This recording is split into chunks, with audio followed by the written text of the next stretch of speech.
সেই ফারিন এই ফারিন একই ফারিন, এবং আমি যেটা বলবো সেটা হচ্ছে ফারিনের ফাতেমা হয়ে ওঠাটা ট্রিমেন্ডাস ট্রিমেন্ডাস।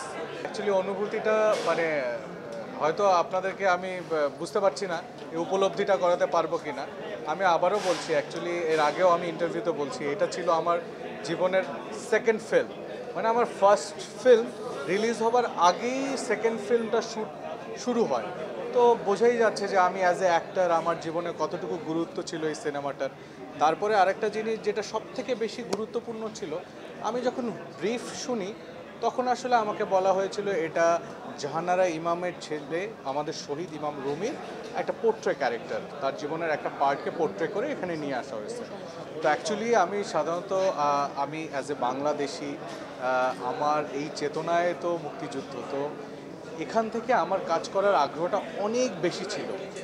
আর তারপরে মাঝখানে কাজ করতে করতে আমাদের অনেক স্ট্রাগল পিরিয়ড যাওয়ার পরে ফিল্মটা বন্ধ ছিল, এবং আপনারা নিশ্চয়ই জানেন যে এটা 5 বছর মানে 6 বছরের শেষে গিয়ে সিনেমাটা রিলিজ হলো। তো এই ব্যাপারটা আসলে আমি অনুভূতিটা মানে আমি জানি না আপনাদেরকে উপলব্ধি করাতে পারবো কি না, বাট আমি আমার এক্সপ্রেশনটা আমি শেয়ার করে যাচ্ছি যে মানে আমার কাছে খুবই ভালো লাগছে, খুবই ভালো লাগছে, যেটা আমি আসলে বোঝাতে পারছি না। সেই ফারিন এবং এই ফারিন কে কাকে উতরে গেছে? সেই ফারিন এই ফারিনকে উতরে গেছে নাকি এই ফারিন সেই ফারিনকে উতরে গেছে? আসলে দেখেন ওই যে ব্যাপারটা সেম টু মি, মানে আমি অ্যাজ এ অ্যাক্টরের পয়েন্ট অফ ভিউ থেকে যখন বলি তখন আসলে আমার যে ব্যাপারটা বলার, তো আসলে ক্যারেক্টার এবং অভিনেতা আসলে দুটোই ওতপ্রোতভাবে জড়িত থাকে। যত ভালো আসলে অভিনেতা হয় তত ভালো চরিত্রায়ন হয়।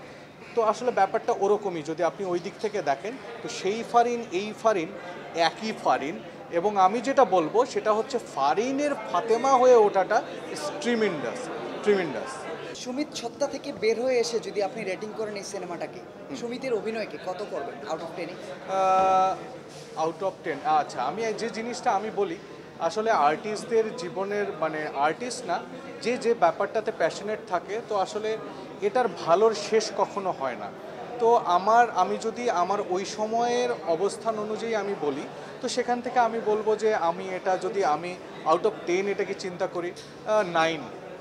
আমি এটার জন্য যথেষ্ট পরিশ্রম করেছি সেই সময়, সেই সিচুয়েশন অনুযায়ী, সেই জায়গা থেকে।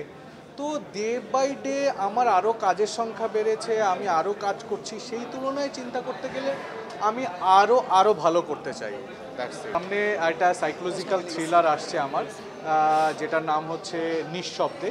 এটা ডিরেক্ট করছে শারিয়ার রহমান। আর আরেকটা ফিল্ম আপনারা জানেন যে আমি ওই ফিল্মটার সাথে ব্যাক টু দ্য ক্যামেরা এবার রিলেটেড আমি প্রডিউস করছি থেকে কপ ক্রিয়েশন থেকে, এবং আমি ক্রিয়েটিভ প্রডিউসার ওটার। সেটার নাম হচ্ছে এশা মার্ডার কেস। এই সিনেমাটা আসছে, আমরা এখনও ডেট বলছি না, তবে খুব শীঘ্রই আপনাদের সামনে সিনেমাটা নিয়ে আসবো। একটা প্রশ্ন না করেই পারছি না।